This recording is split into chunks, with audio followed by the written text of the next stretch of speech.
नमस्कार दोस्तों, आज के इस वीडियो में हम संविधान के स्रोतों के ऊपर चर्चा करेंगे और ये जानेंगे कि हमारे संविधान में कौन सा प्रावधान किस देश के संविधान से ग्रहण किया गया है। तो पहले कुछ चर्चा करते हैं संविधान के स्रोतों के ऊपर। तो हमारे जो संविधान निर्माता थे उन्होंने लगभग 60 देशों के संविधान का अध्ययन किया और उन 60 देशों के संविधान का अध्ययन करने के बाद उन्होंने हमारे भारतीय संविधान का निर्माण किया। हमारे संविधान में सर्वाधिक जो भाग है वो भारत शासन अधिनियम 1935 से लिया गया है। लगभग 250 अनुच्छेद सीधे सीधे भारत शासन अधिनियम 1935 से लिए हैं। तो ये हमारे संविधान का सबसे बड़ा भाग है, या फिर ये कहें कि ये हमारे संविधान का आंतरिक स्रोत है। आंतरिक स्रोत वो है कि संविधान बनने से पहले जब अंग्रेजों का शासन था तो अंग्रेजों ने देश चलाने के लिए कुछ नियम भारत में लागू किए, कुछ अधिनियम भारत में लागू किए। तो वो अधिनियमों को भी संविधान में इंक्लूड किया गया है। और बाह्य स्रोत जो विभिन्न देश के संविधान हैं उनसे जो प्रावधान लिए गए हैं उन्हें बाह्य स्रोत कहा गया है। तो आइए अब हम देखते हैं कि कौन से देश से कौन से प्रावधान भारतीय संविधान में शामिल किए गए। तो सबसे पहले चर्चा करते हैं ब्रिटेन के संविधान की। एक एक से देखते हैं कि ब्रिटेन के संविधान से हमने कौन कौन से प्रावधानों को शामिल किया है। तो वो है संसदीय शासन प्रणाली, संसदीय विशेषाधिकार, विधि का शासन और एकल नागरिकता। अब देखते हैं संसदीय शासन प्रणाली। संसदीय शासन प्रणाली में क्या होता है, हमारे देश की जो कार्यपालिका है उसे वास्तविक शक्ति जो है वो कहां से मिलती है, वास्तविक शक्ति उसे विधायिका से प्राप्त होती है। तो ये विशेषता क्या कहलाती है, संसदीय शासन प्रणाली कहलाती है। ठीक है, आगे देखते हैं संसदीय विशेषाधिकार। तो संसद को कुछ विशेषाधिकार संविधान के द्वारा दिए गए हैं जिनका उल्लेख संविधान के अनुच्छेद 105 में किया गया है। विधि का शासन, हमारे देश में विधि बनाने का, विधि निर्माण का कार्य जो है वो संसद को दिया गया है। तो संसद ने जो भी विधि बनाई है तो हमारे देश की जो शासन व्यवस्था है वो संसद के द्वारा बनाई गई विधि के अनुरूप ही संचालित की जाएगी। यही क्या है, विधि का शासन। आगे देखते हैं एकल नागरिकता। तो भारत देश में एकल नागरिकता को अपनाया गया है। अब है अमेरिका का संविधान। तो अमेरिका के संविधान से हमने मौलिक अधिकार, न्यायिक पुनरावलोकन, संविधान की सर्वोच्चता, निर्वाचित राष्ट्रपति और महाभियोग की प्रक्रिया, इतने सारे प्रावधान जो हैं वो हमने अमेरिका के संविधान से लिए हैं। मौलिक अधिकार, जब संविधान बना था तो संविधान में मौलिक अधिकारों की संख्या कितनी थी, 7। लेकिन अगर वर्तमान की बात करें तो वर्तमान में मौलिक अधिकारों की संख्या कितनी है, 6। आगे देखते हैं न्यायिक पुनरावलोकन। न्यायिक पुनरावलोकन के अंतर्गत हमारी न्यायपालिका को यह शक्ति दी गई है कि संसद अगर कोई विधि निर्माण कर रही है तो न्यायपालिका उस विधि की जांच कर सकती है कि वो विधि संविधान के नियमों के अनुरूप बनी है या नहीं बनी है। आगे देखते हैं संविधान की सर्वोच्चता।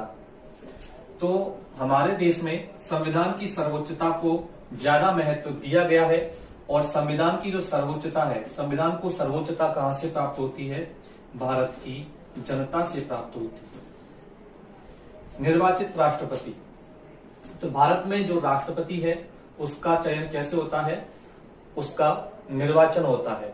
ठीक है, तो इस प्रकार से भारत के जो राष्ट्रपति हैं वो कैसे होते हैं, निर्वाचित होते हैं। तो निर्वाचित राष्ट्रपति वाला कॉन्सेप्ट भी अमेरिका के संविधान से लिया है।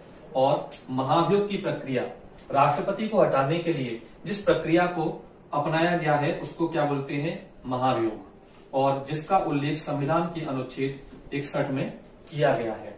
तो इतने सारे जो कॉन्सेप्ट हैं वो हमने अमेरिका के संविधान से लिए हैं। अब देखते हैं कि आयरलैंड के संविधान से क्या लिया है। आयरलैंड के संविधान से हमने नीति निर्देशक तत्व, राज्यसभा में 12 सदस्यों का मनोनयन, राष्ट्रपति के निर्वाचन मंडल की व्यवस्था, ये जो कॉन्सेप्ट हैं ये हमने आयरलैंड के संविधान से लिए। सबसे पहले बात करते हैं नीति निर्देशक तत्व। तो जिस प्रकार से संविधान में मौलिक कर्तव्यों की व्यवस्था की गई है। और अगर बात करें मौलिक कर्तव्यों की, तो मौलिक कर्तव्य जो है वो नागरिकों के मौलिक कर्तव्य हैं अपने राज्य के प्रति, कि राज्य के प्रति नागरिकों के क्या क्या कर्तव्य होना चाहिए। उसी प्रकार से नीति निर्देशक तत्व हैं वो राज्य के कर्तव्य हैं राज्य में रहने वाले नागरिकों के प्रति।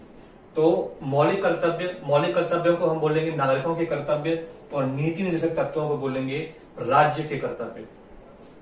आगे देखते हैं राज्यसभा में 12 सदस्यों का मनोनयन।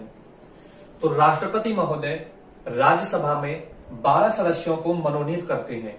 ये कॉन्सेप्ट भी हमने आयरलैंड के संविधान से लिया है। राष्ट्रपति के निर्वाचन मंडल की व्यवस्था। राष्ट्रपति के निर्वाचन मंडल में कौन कौन शामिल होता है? लोकसभा, राज्यसभा और विधानसभा के निर्वाचित सदस्य राष्ट्रपति के निर्वाचन मंडल में शामिल होते हैं। तो राष्ट्रपति के निर्वाचन मंडल की व्यवस्था भी हमने आयरलैंड के संविधान से ग्रहण की है।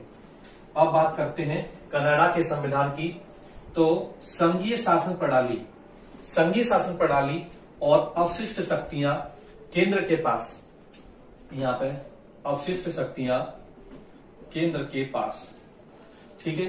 तो संघीय शासन प्रणाली जो है ये क्या है? संघीय शासन प्रणाली के अंतर्गत केंद्र और राज्यों के बीच शक्तियों का स्पष्ट विभाजन किया गया है। और ये स्पष्ट विभाजन हमारी 7वीं अनुसूची में वर्णित 3 सूचियों के माध्यम से किया गया है। ये 3 सूची कौन कौन सी है? संघ सूची, राज्य सूची और समवर्ती सूची। यहाँ पर केंद्र और राज्यों के बीच शक्तियों का स्पष्ट रूप से विभाजन किया गया है। अब देखते हैं अवशिष्ट शक्तियां किसको दी गई हैं? अवशिष्ट शक्तियां केंद्र को दी गई हैं, केंद्र के पास है। तो ये अवशिष्ट शक्तियां कौन सी होती हैं? जैसा कि 7वीं अनुसूची में 3 सूचियां वर्णित हैं, एक संघ सूची, एक राज्य सूची, समवर्ती सूची।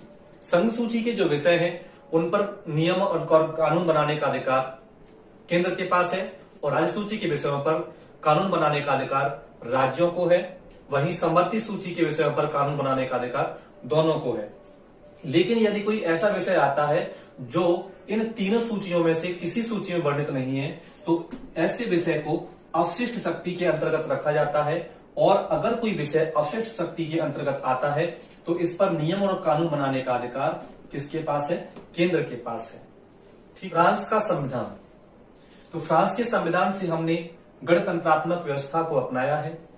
गणतंत्रात्मक व्यवस्था से तात्पर्य है कि हमारे देश का जो सर्वोच्च प्रधान होगा वो अप्रत्यक्ष या प्रत्यक्ष रूप से जनता के द्वारा निर्वाचित किया जाएगा। ठीक है। आगे देखते हैं जर्मनी का संविधान। तो जर्मनी के संविधान से हमने राष्ट्रपति की आपातकालीन शक्तियों को ग्रहण किया है।